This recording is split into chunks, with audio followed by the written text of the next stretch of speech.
Pada kesempatan ini saya akan menjelaskan tentang knowledge philosophy and thinking paradigm, filsafat pengetahuan dan paradigma berpikir dari zaman ke zaman. Hal ini saya sampaikan agar kita nanti memahami ketika kita sedang berpikir, memahami, berdiskusi, itu kita sedang pada mode berpikir yang mana. Nah, ketika kita memahami mode berpikirnya, paradigma berpikir kita, maka kita akan mudah sekali mengerucutkan pembicaraan kita menjadi lebih fokus, lebih produktif. Baik, knowledge, philosophy, and thinking paradigm ini adalah filsafat pengetahuan yang mempelajari sifat, sumber, batasan, dan validitas pengetahuan. Hal ini mencakup berbagai pertanyaan seperti apa itu pengetahuan? Bagaimana kita mendapatkan pengetahuan itu? Apa batasan pengetahuan? Dan yang keempat, apa kriteria kebenaran? Apa itu pengetahuan? Nanti akan ada pertanyaan turunannya. Apa yang dimaksud dengan pengetahuan? Apa pengetahuan itu hanya sekadar keyakinan yang benar atau ada kriteria tambahan yang harus kita penuhi? Pertanyaan kedua, bagaimana kita mendapatkan pengetahuan?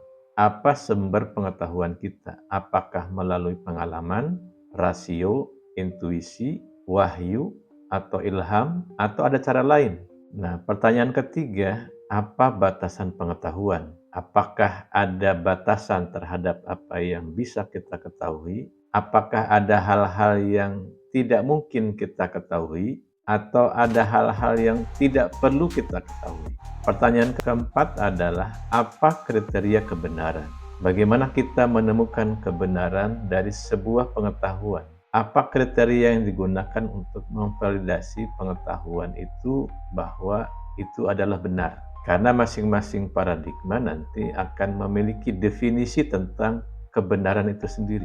Knowledge philosophy dan thinking paradigm ini itu mau tidak mau kita akan membahas sejarah ya, dalam rentang waktu yang dimulai nanti dari zaman klasik, zaman pertengahan, zaman modern, dan zaman postmodern. Era klasik itu paradigma berpikirnya adalah kosmosentris. Kemudian di era pertengahan, ya, abad 5 Masehi sampai abad ke-15 Masehi itu, paradigma berpikirnya adalah teosentris. Nah, di era modern, abad 16 sampai abad 20 Masehi itu paradigma berpikirnya antroposentris. Nah, di postmodern kita sekarang ini, paradigma berpikirnya adalah dekonstruksi, pluralis, dan relatif.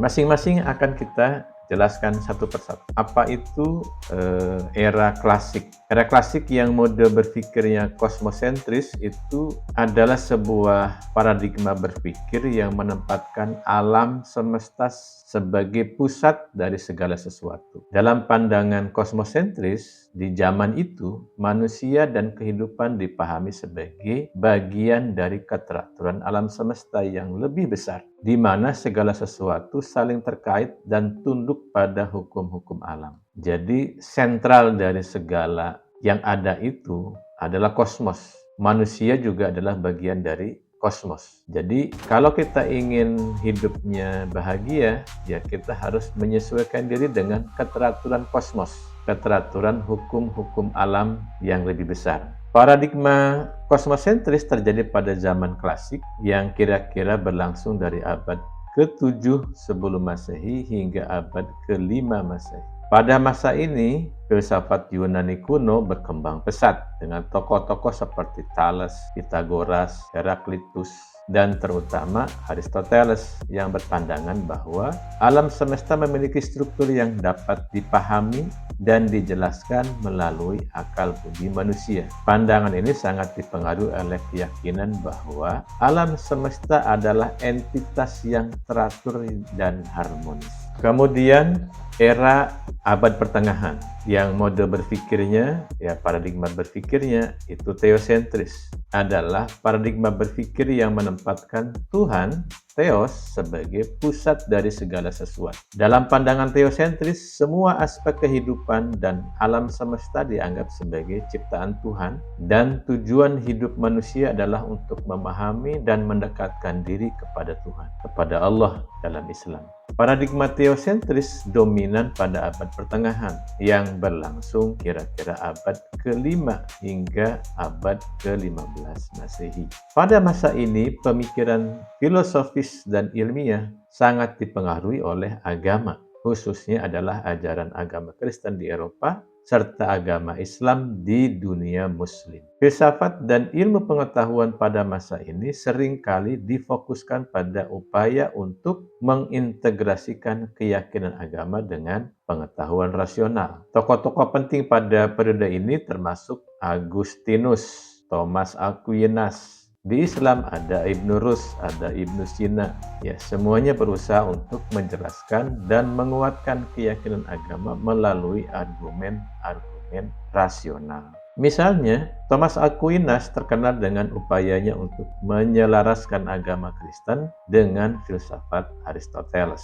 Nah, Ibnu Rus di Islam itu juga melakukan yang sama. Ibnu Rus berargumen bahwa akal dan wahyu bisa berjalan beriringan. Walaupun ia cenderung kepada rasionalitas, tafsirannya tetap berada dalam kerangka teosentris dengan tujuan memahami Tuhan dan dunia ciptaan. Ibnu Rus yang dikenal seorang komentator pikiran-pikiran Yunani Aristoteles itu pun dalam bingkai teosentris. Jadi seorang Ibnu Rus atau para filsuf di abad pertengahan di Islam, baik Al-Farabi, Ibnu Sina, Ibnu Rus, Al-Kindi, itu berusaha memahami filsafat Yunani dari Socrates, Plato maupun Aristoteles dalam kerangka, dalam tafsir, dalam komentar paradigma berpikir teosentris. Sehingga nanti akan berbeda dengan di abad-abad berikutnya. Di era modern, para filsuf itu tidak dalam kerangka teosentris. Nah, begitupun juga tadi Thomas Aquinas, Agustinus membuat komentar, menafsirkan, memahami pikiran-pikiran Plato dalam paradigma teosentris Kristen. Jadi segala sesuatunya bahwa diyakini kebenaran itu berasal dari Tuhan. Manusia berasal dari Tuhan, kebenaran berasal dari Tuhan, alam semesta ciptaan Tuhan, dan kita akan kembali kepada Tuhan. Sehingga segala sesuatu hasil karya pemikiran manusia berputar pada kebenaran Tuhan, kebenaran Allah. Termasuk juga pikirannya Al-Ghazali bahwa pendidikan sekalipun itu harus berorientasi kepada Allah dan untuk menyiapkan kehidupan akhirat. Itulah pikiran-pikiran dalam kerangka paradigma teosentris yang sangat dominan di abad pertengahan. Berikutnya adalah Renaissance, adalah periode kebangkitan budaya dan intelektual yang dimulai pada akhir abad ke-14 dan berlanjut hingga abad ke-17. Periode ini ditandai dengan kebangkitan minat terhadap seni, ilmu pengetahuan, dan pemikiran klasik Yunani dan Romawi. Renaissance ini kira-kira pada masa itu orang-orang bernostalgia lah pada kejayaan baik di bidang seni, ilmu pengetahuan, dan pemikiran dari Yunani dan Romawi. Renaissance melihat kemunculan seni yang sangat inovatif dengan tokoh-tokoh seperti Leonardo da Vinci, Michelangelo, Raphael. Seni, arsitektur, dan literatur mengalami perkembangan yang pesat di masa Renaissance. Nah, di Renaissance juga muncul pemikiran humanisme, adalah aliran pemikiran yang menekankan pentingnya studi tentang manusia dan kemampuan manusia. Filsuf seperti Erasmus dan Thomas More mempromosikan kembali pemikiran klasik dan menekankan nilai-nilai kemanusiaan. Jadi pikiran-pikiran dari klasik Yunani Romawi dihidupkan lagi, dikembalikan lagi di masa Renaissance ini. Kemudian di bidang pendidikan dan ilmu pengetahuan, ada peningkatan minat dan ilmu pengetahuan dan penemuan dengan kemajuan dalam berbagai bidang seperti astronomi, matematika, dan anatomi. Sekali lagi, ini juga menghidupkan kembali ilmu pengetahuan pendidikan dari zaman klasik Yunani dan Romawi.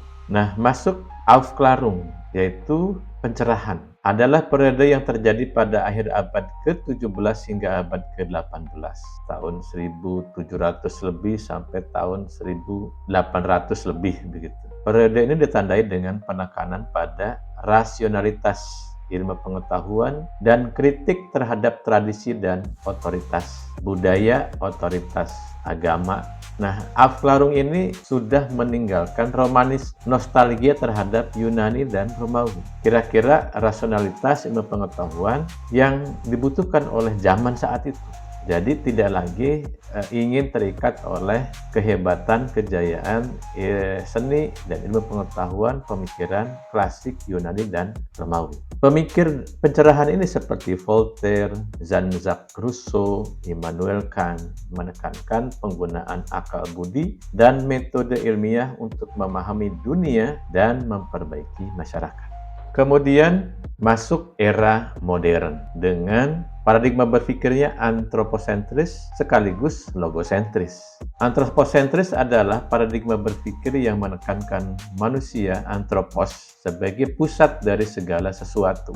Kalau di zaman klasik itu yang menjadi pusatnya adalah kosmos, alam semesta, di era pertengahan yang menjadi pusat kebenaran, pusat ada itu adalah Tuhan, Allah. Nah, di era antroposentris ini pusatnya adalah manusia. Pusatnya manusia. Jadi manusia dianggap sebagai makhluk paling penting di alam semesta ini. Dan segala sesuatu di dunia ini dievaluasi berdasarkan dampaknya terhadap manusia. Karena realitasnya ya kita manusia inilah yang akan menikmati, mendapatkan dampaknya dari apapun yang dipikirkan, yang dilakukan oleh manusia. Logosentris adalah paradigma berpikir yang menempatkan logos, ilmu pengetahuan yang dapat diartikan sebagai logika, akal budi, atau bahasa sebagai pusat dari segala sesuatu. Nah, dalam pandangan logosentris, kebenaran dan makna dianggap dapat ditemukan melalui rasionalitas, melalui bahasa, melalui struktur logis. Paradigma ini menekankan pentingnya akal dan logika sebagai alat utama kita untuk memahami dunia dan realitas. Sehingga paradigma antroposentris berkembang pesat pada zaman modern yang dimulai sekitar abad ke-16 tahun 1600-an dengan dimulainya Renaissance dan terus berlanjut melalui Aufklärung, pencerahan ya, hingga era kontemporer. Pada masa ini ada pergeseran fokus dari Tuhan dan alam semesta, ya, dari teosentris dan kosmosentris seperti yang terlihat pada pandangan teosentris dan kosmosentris, bergeser ke manusia dan kapasitasnya untuk berpikir rasional, mencipta, mengendalikan dunia. Tokoh-tokoh penting dalam perkembangan antroposentris termasuk René Descartes yang terkenal dengan pernyataannya cogito ergo sum, saya berpikir maka saya ada. Jadi yang menekankan pentingnya kesadaran diri manusia. Selain itu, tokoh-tokoh seperti John Locke, Immanuel Kant, Francis Bacon juga berkontribusi pada pengembangan pemikiran ini dengan menekankan pentingnya pengalaman manusia, kebebasan, dan ilmu pengetahuan sebagai cara untuk memahami dan menguasai dunia. Kemudian masuk di era postmodern. Dimulai abad 21 Masehi, jadi 2001, 2002, sekarang 2024. Sekarang sebetulnya kita memasuki paradigma berpikir dekonstruksi, pluralis, dan relatif. Sadar atau kita tidak sadar, kita mengalami nanti kita merasakan. Mode berpikir manusia pada era postmodern ditandai dengan penolakannya terhadap keyakinan dan narasi besar, grand naratif, yang mendominasi era modern. seperti rasionalitas, kemajuan ilmiah, dan universalitas kebenaran. Penolakan terhadap narasi besar, contohnya, postmodernisme menolak konsep narasi besar yang mengklaim memiliki kebenaran universal. Sebaliknya, postmodernisme lebih menekan pada pluralitas perspektif, di mana tidak ada satu kebenaran tunggal yang bisa diterapkan pada semua situasi, semua keadaan, semua tempat. Ini merupakan reaksi terhadap modernisme yang cenderung mengagungkan sains dan rasionalitas sebagai cara utama untuk memahami dunia. Dan ketika ada narasi besar yang diyakini kebenarannya, maka yang lain salah, tidak diakui, dan harus gugur. Di postmodern ini, ya sudah diakomodir saja. Sekarang kita narasi besar itu tentang bumi. Bumi adalah bulat. Nah, tetapi ada orang-orang yang tetap meyakini bahwa bumi ini datar, begitu. Nah, di era postmodern ini, narasi bumi datar, ya sudah biarkan saja hidup sepanjang itu memberikan manfaat pada orang-orang yang meyakininya. Gitu. Jadi, itulah paradigma berpikir postmodern. Kemudian relativisme dan pluralisme. Dalam pandangan postmodern, kebenaran dianggap relatif, tergantung pada konteks budaya, konteks sosial, dan individu. Tidak ada satupun perspektif yang dianggap superior dibandingkan dengan perspektif yang lain. Postmodernisme menghargai pluralitas pandangan dan menolak hierarkis yang mengutamakan satu sudut pandang di atas sudut pandang yang lain. Berikutnya, dekonstruksi. Filsuf seperti Jacques Derrida memperkenalkan konsep dekonstruksi untuk menunjukkan bahwa makna dalam bahasa dan teks selalu bersifat sementara dan tidak stabil.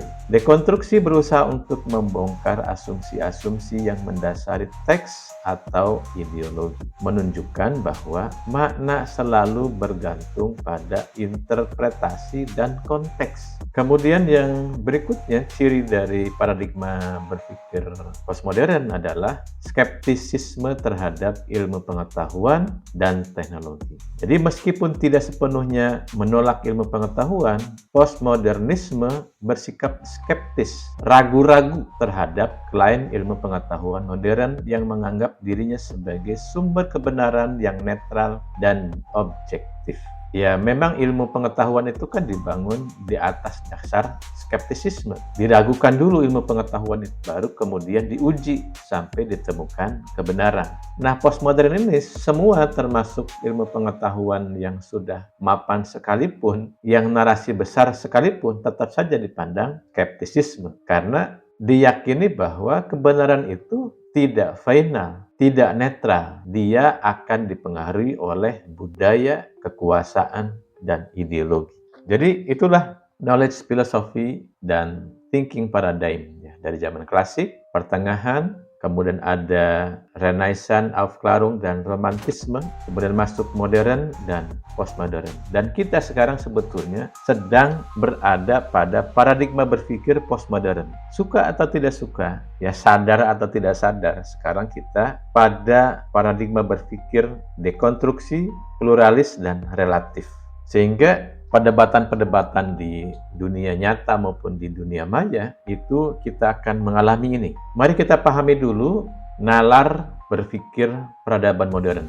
Paradigma berpikir ini bersifat kaku. Maksudnya begini, ketika sekarang kita di era postmodern, apakah kita bisa menghilangkan paradigma berpikir modern?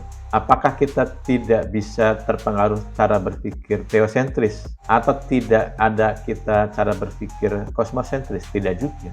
Paradigma berpikir postmodern yang dekonstruksi, pluralis, dan relatif ini yang mendominasi cara berpikir orang-orang di era postmodern ini.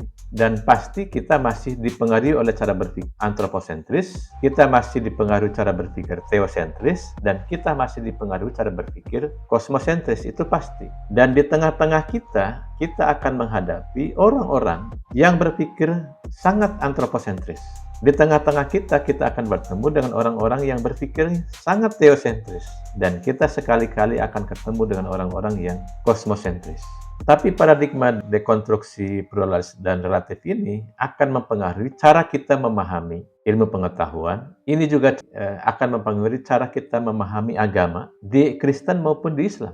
Ini kan memasuki cara berpikir postmodern yang dekonstruksi, pluralis, dan relatif ini, kita baru masuk di awal. Kira-kira dominasi kita masih dipengaruhi oleh cara berpikir modern. Untuk itu saya akan menjelaskan tentang nalar berpikir paradigma modern untuk mengantarkan kita memahami cara berpikir postmodern. Nalar berpikir modernisme itu sebetulnya mengalami fase deisme, kemudian sekularisme, dan ateisme. Nah, deisme, sekularisme, dan ateisme ini itu dimulai dari era Renaissance, Aufklärung maupun Romantisme. Dan ini menjadi sangat kokoh ketika kita masuk di fase modern yang berpikirnya antroposentris.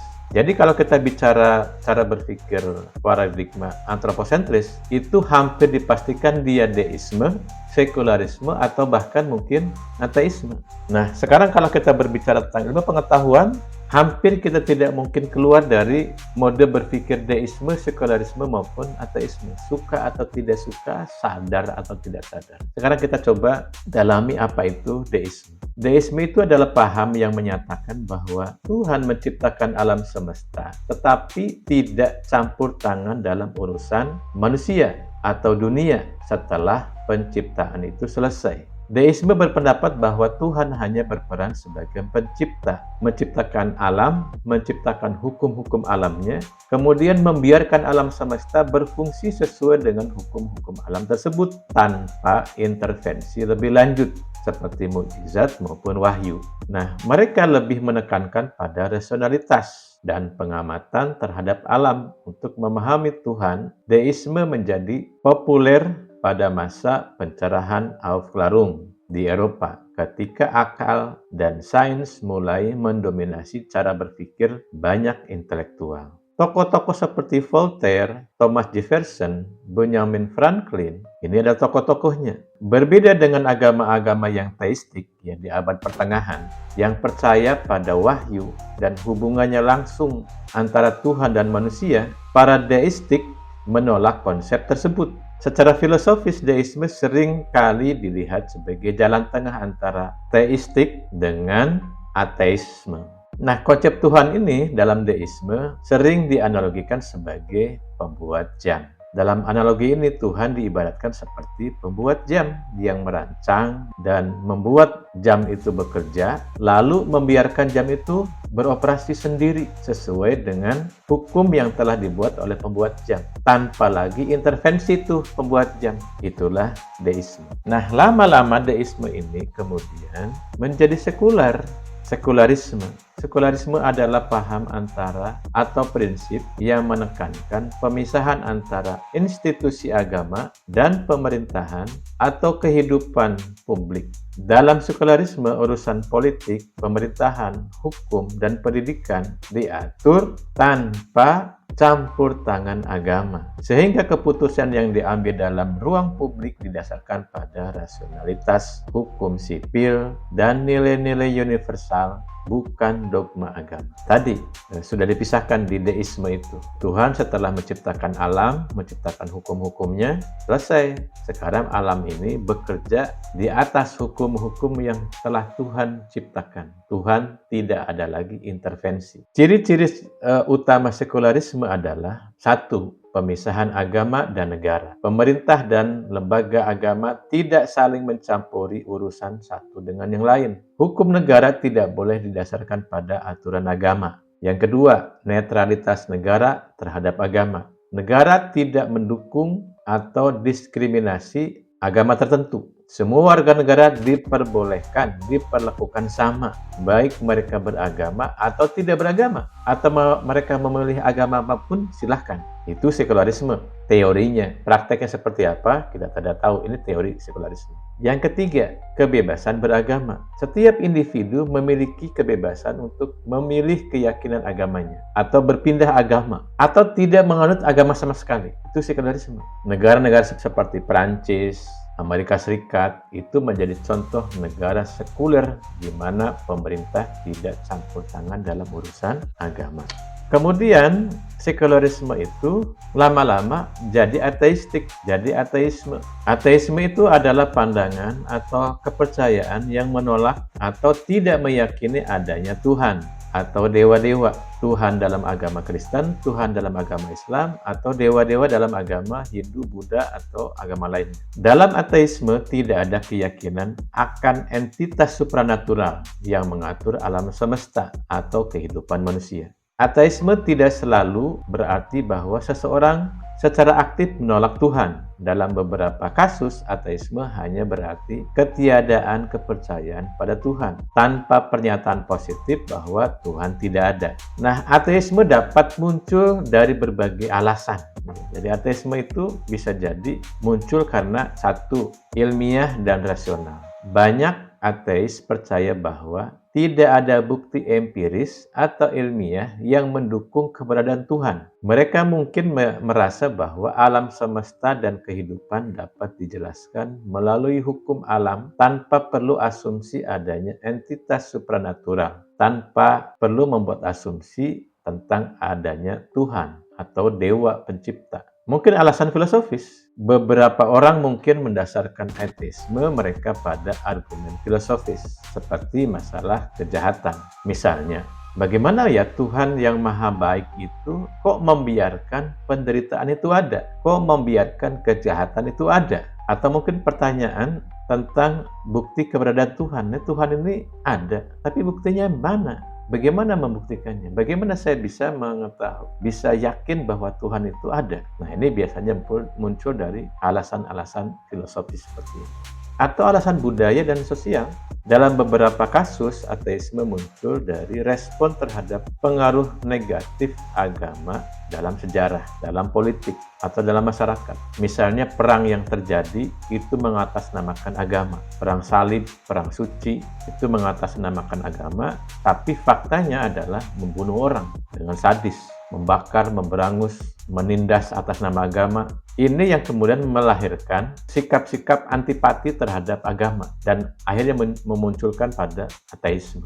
Mode berpikir orang-orang modern itu adalah deisme, sekularisme, ateisme, termasuk produk-produk dari hasil penalaran peradaban modern. Jadi produk-produk pemikiran, peradaban, kebudayaan dari peradaban modern adalah itu pasti deisme, sekularisme, ateisme. Suka atau tidak suka. Itu bisa dilacak dari ciri-cirinya, ciri-ciri nalar peradaban modern. Di antaranya adalah determinisme, saintisme, positivisme, dan empirisme. Mari kita jelaskan satu persatu. Apa itu determinisme? Dalam pandangan Aristoteles, setiap fenomena di dunia fisik terjadi karena adanya hubungan kausal yang jelas antara sebab-sebab ini. Alam bekerja menurut prinsip-prinsip yang logis dan dapat dipahami oleh akal manusia. Ini menunjukkan bagaimana alam semesta bersifat teratur dan setiap peristiwa dapat dijelaskan oleh rangkaian sebab akibat. Aristoteles melihat alam semesta sebagai sistem yang dapat diprediksi sebab akibatnya dengan sebab-sebab yang menentukan segala sesuatu yang ada di dalamnya. Nah, pemikiran Aristoteles ini diikuti di abad pertengahan oleh Ibn Rus. Ibn Rus atau Averroes sangat menekankan pentingnya hukum sebab akibat dalam memahami alam semesta. Ibn Rus percaya bahwa alam bekerja menurut hukum-hukum yang teratur dan rasional yang diciptakan oleh Tuhan. Ibn Rus juga menolak gagasan bahwa Tuhan bisa bertindak secara arbitrter tanpa mengikuti hukum-hukum yang telah Dia ciptakannya, yang telah Tuhan tetapkannya. Bagi Ibn Rus, Tuhan menciptakan dunia ini secara rasional sesuai dengan kausalitas, sehingga manusia dapat menggunakan akalnya untuk memahami dunia dan hukum-hukumnya yang teratur ini. Ada beberapa jenis determinisme yang umum dibahas dalam filsafat. Ada determinisme kausal, ya, bahwa setiap peristiwa itu ada sebab mengikuti alur hukum sebab akibat. Ini determinisme kausal. Misalnya ya, semua yang terjadi di alam semesta mengikuti rantai sebab akibat yang tidak terputus. Seperti bola yang jatuh itu karena gravitasi. Itu adalah hukum sebab akibat, hukum kausalitas. Kemudian yang kedua, determinisme fisik, berkaitan erat dengan hukum-hukum fisika, di mana keadaan alam semesta ada pada suatu waktu sepenuhnya menentukan keadaan di masa depan. Pandangan ini sering diasosiasikan dengan filsafat mekanistik di abad ke-17, ketika alam semesta dianggap beroperasi seperti mesin. Jadi, hukum-hukum fisika yang kita pelajari di sekolahan itu didasarkan pada hukum deterministik fisik. Kemudian yang ketiga, determinisme psikologi, mengacu pada gagasan bahwa tindakan dan keputusan manusia sepenuhnya ditentukan oleh faktor-faktor psikologis seperti naluri, pengalaman masa lalu, atau kondisi biologis. Pilihan individu dianggap sebagai hasil dari kondisi yang mempengaruhi mereka, seperti hukum behaviorisme, itu didasarkan pada determinisme psikologis. Yang keempat, determinisme teologis. Dalam konteks agama, determinisme ini menyatakan bahwa semua peristiwa atau tindakan telah ditentukan sebelumnya oleh Tuhan. Nah, dalam Islam itu dikenal dengan Jabariyah. Tuhan Allah telah menentukan kita akan jadi apa, kita akan melakukan apa, kita nanti akhirnya akan seperti apa, Tuhan telah menentukan.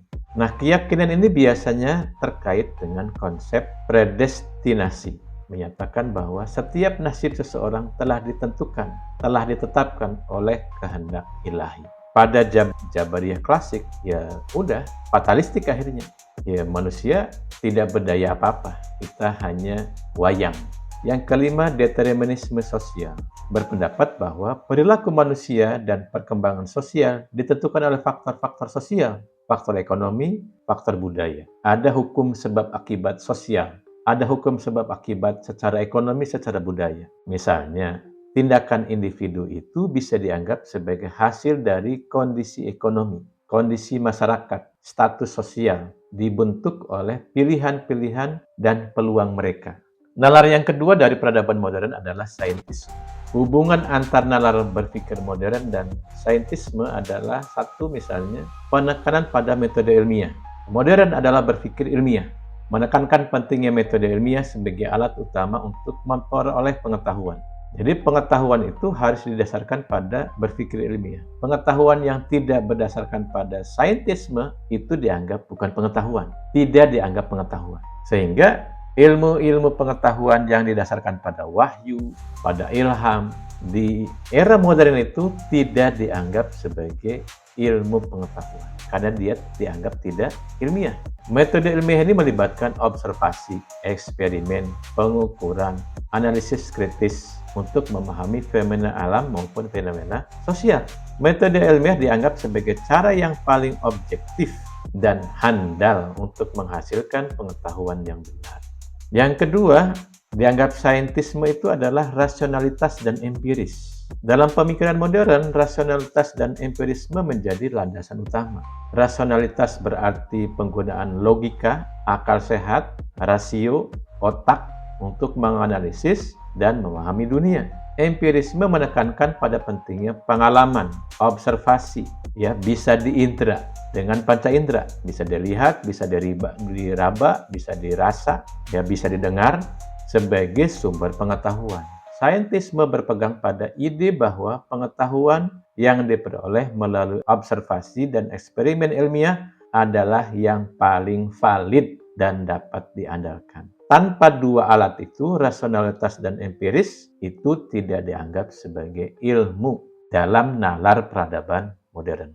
Yang ketiga, pemisahan dari metafisika dan agama. Saintisme dalam nalar modern seringkali mengusulkan pemisahan antara sains dan metafisika atau agama. Sains berfokus pada penjelasan yang berbasis pada bukti empiris dan dapat diuji, sementara metafisika, agama, dianggap memiliki dasar yang lebih subjektif, tidak dapat diuji secara ilmiah. Kritis terhadap dogma dan tradisi. Saintisme dalam berpikir modern, orang-orang modern makanya, para saintis dan kita orang-orang modern cenderung kritis terhadap dogma agama dan tradisi yang tidak dapat diuji atau tidak bisa dibuktikan secara ilmiah. Ilmiah itu tadi, rasionalitas dan empiris. Sains dalam pandangan ini berfungsi sebagai alat untuk menguji dan menantang klaim-klaim yang tidak didasarkan pada bukti empiris. Ini mencerminkan semangat pemikiran modern yang berfokus pada ciri yang kita bisa lihat dari nalar peradaban modern yang berikutnya adalah positivisme. Positivisme itu adalah satu, menekankan pada observasi empiris. Menekankan bahwa pengetahuan yang sahih harus didasarkan pada observasi langsung dan data empiris. Itulah namanya positif. Hanya informasi yang dapat diukur dan diuji secara sistematis yang dianggap sebagai pengetahuan yang valid. Jadi, observasi, kemudian data empiris. Sehingga nanti informasi itu bisa diukur. Bahkan dalam perkembangan terakhir itu bisa diukur, itu diangkakan, dikuantifikasi. Kalau tidak bisa diangkakan, tidak bisa dikuantifikasi, nilai positivisnya, nilai objektifikasinya itu diragukan. Itu dalam nalar peradaban modern. Yang kedua, penghindaran dari metafisika. Positivisme berusaha untuk menghindari spekulasi metafisik yang tidak dapat diuji atau dibuktikan secara empiris. Filsuf positivistik percaya bahwa pernyataan metafisika dan religius tidak dapat menjadi bagian dari pengetahuan ilmiah dan harus dianggap sebagai tidak relevan dalam konteks ilmiah. Yang kelima, positivisme itu adalah skeptisisme terhadap klaim non-sains. Jadi, positivisme itu seringkali meragukan terhadap klaim-klaim yang tidak dapat diuji. Klaim-klaim kebenaran agama, baik agama Kristen maupun agama Islam atau agama apapun yang tidak bisa dibuktikan secara ilmiah, dalam positivisme ya harus segera diragukan. Ini mencakup berbagai aspek bentuk pengetahuan yang dianggap tidak memiliki dasar empiris yang kuat, seperti metafisika dan banyak aspek dari filsafat tradisional. Kita bisa melihat misalnya fenomena runtuhnya teori geosentris oleh teori heliosentris. Teori geosentris yang tidak bisa membuktikan bahwa bumi adalah pusat dari tata surya kita, kemudian runtuh oleh teori sentris karena teosentris bisa membuktikan secara empiris dengan ditemukannya teleskop besar yang membuktikan bahwa yang menjadi pusat dari alam semesta kita itu adalah matahari, bukan bumi. Berikutnya dari ciri nalar peradaban modern adalah empirisme. Pengalaman indrawi menjadi sumber pengetahuan. Jadi panca indera kita menjadi alat sumber pengetahuan kita. Empirisme berpendapat bahwa semua pengetahuan berasal dari pengalaman indrawi. Apa yang kita bisa lihat, kita dengar, kita rasakan, kita cium, kita sentuh. Empirisme menolak gagasan bahwa pengetahuan dapat diperoleh hanya melalui akal atau pemikiran rasional semata, tanpa mengandalkan pengalaman. Jadi empirisme menolak gagasan pengetahuan selain yang melalui akal dan pemikiran rasional.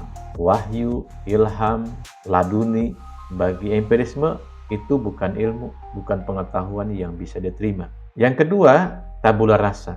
Banyak filsuf empiris seperti John Locke berpendapat bahwa pikiran manusia pada awalnya adalah tabula rasa, kertas kosong.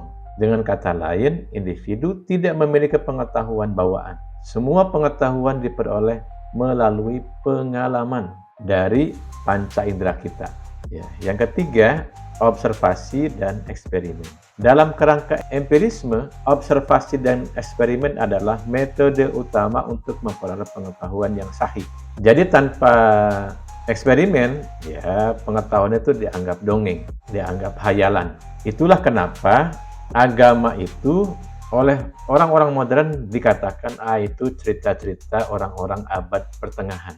Yang keempat, kritis terhadap metafisika. Empirisme seringkali skeptis, ragu terhadap klaim-klaim metafisika yang tidak dapat diuji dan dibuktikan melalui pengalaman indrawi. Jadi inilah knowledge philosophy dan thinking paradigm dalam timeline ya, zaman klasik, era pertengahan, era modern dan postmodern.